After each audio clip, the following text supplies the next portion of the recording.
ओम नमो भगवते वासुदेवाय। साधकों, हम श्रीमद् भगवद गीता के 17वें अध्याय का श्रवण कर रहे हैं और श्लोक संख्या 22 तक सुन चुके हैं। आज हम श्लोक संख्या 23 का श्रवण करेंगे। इसमें देखिए, भगवान के नामों के बारे में बताया गया है। ओम तत् सत, इन 3 शब्दों का प्रयोग वैदिक साहित्य में, इन 3 शब्दों का प्रयोग भगवान के लिए किया गया है। और अधिकतर मंत्रों में भी हम देखते हैं कि हर मंत्र के प्रारंभ में ओम का प्रयोग, ओम तत् या ओम सत, इन शब्दों का प्रयोग किया गया है। तो यह भगवान के लिए ही वैदिक साहित्य में प्रयुक्त किए जाते थे और ये आध्यात्मिक उन्नति के साधन हैं।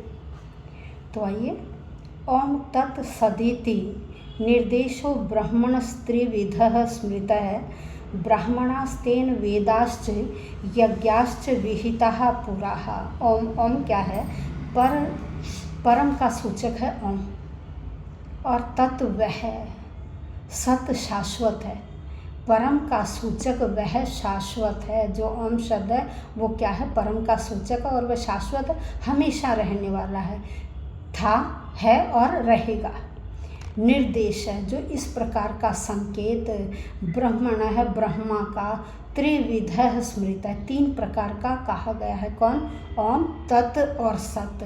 ब्राह्मणाः, ब्राह्मण लोग, तेन वेदाः, तेन उससे, वेदाः वैदिक साहित्य, यज्ञाः यज्ञ, यज्ञों का, और पूरा आदिकाल में, आदिकाल से इनका उच्चारण करते हुए आ रहे हैं या इनका प्रयोग कर रहे हैं, क्योंकि ये हमारे ग्रंथों में प्रयुक्त किए गए हैं। सृष्टि के आदिकाल से, पूरा प्राचीन काल से ही ओम तत्सत, ये 3 शब्द पर ब्रह्म को सूचित करने के लिए प्रयोग में लाए जाते रहे हैं।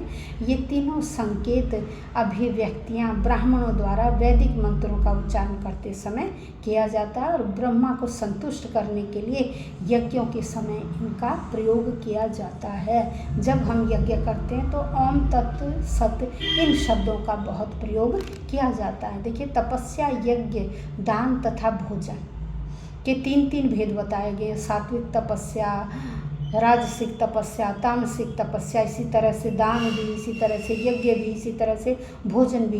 ये चारों चीज़ें, तपस्या, यज्ञ, दान और भोजन, ये 3 प्रकार के सात्विक, राजसिक और तामसिक ये बताए गए हैं। इनमें उत्तम, मध्यम और निम्न कोटि, ये सभी क्या हैं?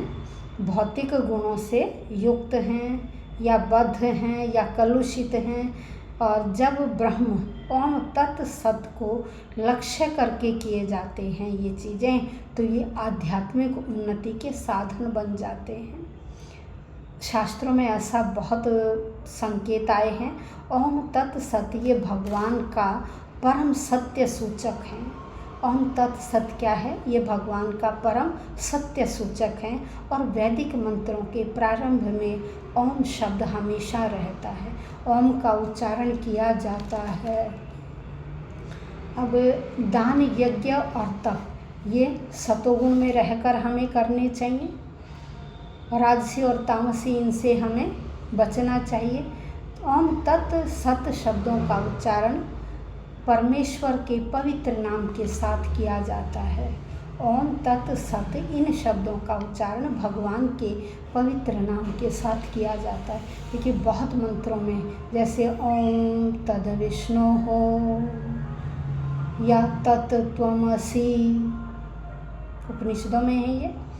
ओम इत्येतद् ब्रह्मणो निर्दिष्टं नाम, ओम तत् सत, ओम तत् त्वमसि आदि मंत्रों में इनका प्रयोग किया जाता है।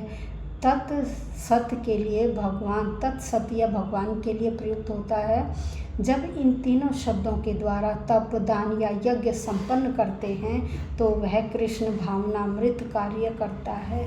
जो व्यक्ति तत्सत, तप, दान, यज्ञ, इनको इन 3 शब्दों के द्वारा करता है, यज्ञ को भी, दान को भी, तप को भी, तो वह क्या हो जाता है? वो कार्य कृष्ण भावनामृत हो जाता है। कृष्ण भावनामृत वह कार्य हो जाता है, वो व्यक्ति कृष्ण भावनामृत कार्य करता है। और कृष्ण भावना अमृत दिव्य कार्यों का जो है वह क्रियान्वयन करता है और अंत में वह भगवत धाम को प्राप्त होता है। इसलिए जो व्यक्ति इस प्रकार के कार्य करता है उसके जो कर्मों का फल है वो कभी नष्ट नहीं होता है। जो कृष्ण भावना भावित होकर कार्य करता है उसके कर्मों का फल कभी भी नष्ट नहीं होता है। तो ओम तत् सत, ये जो 3 शब्द हैं ये भगवान के सत्य स्वरूप हैं और भगवान के नाम के साथ यह आदरपूर्वक लिए जाते हैं। जितने भी वैदिक मंत्र हैं उनमें सबसे पहले ओम शब्द का उच्चारण किया जाता है। अधिकतर में ओम तत् का प्रयोग है, बहुतों में तत् सत का प्रयोग है। इस तरह से ये तीनों ही भगवान के सत्य स्वरूप हैं, ऐसा भगवान ने हमें बताया। तो आज हमने श्लोक संख्या 23 का श्रवण किया। वीडियो लाइक कीजिए, शेयर कीजिए। बहुत जल्दी ही हमारा 17वां अध्याय कंप्लीट होने वाला है, उसके बाद 18वां अध्याय शुरू हो जाएगा। देखिए 18वें अध्याय से न अपने बड़े बूढ़ों को वंचित करिए, उनको भी प्रतिदिन 18वें अध्याय का श्रवण कराइए।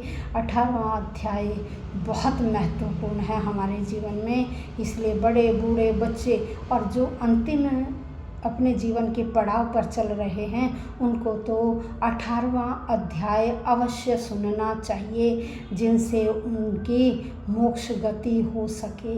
धन्यवाद। ओम नमो भगवते वासुदेवाय। कमेंट बॉक्स में अवश्य लिखिएगा। लाइक कीजिए, वीडियो शेयर कीजिए और सब्सक्राइब नहीं किया हो तो सब्सक्राइब अवश्य कीजिए। और शिव पुराण का पाठ भी शुरू कर दिया है मैंने, तो देखिए ये 2 महीने शिव पुराण का पाठ चलेगा। शिव पुराण अवश्य सुनिएगा। यह ऐसा अद्वितीय पुराण है जिसका फल कभी समाप्त नहीं होता है, इसलिए इस पुराण से वंचित न रहिए। और 5-6 दिन हो चुके हैं, डेली वीडियो डाली जा रही है, प्रतिदिन सुनिए। 2 महीने तक शिव पुराण का प्रवचन चलेगा, पाठ चलेगा। आप अवश्य श्रवण कीजिए। धन्यवाद।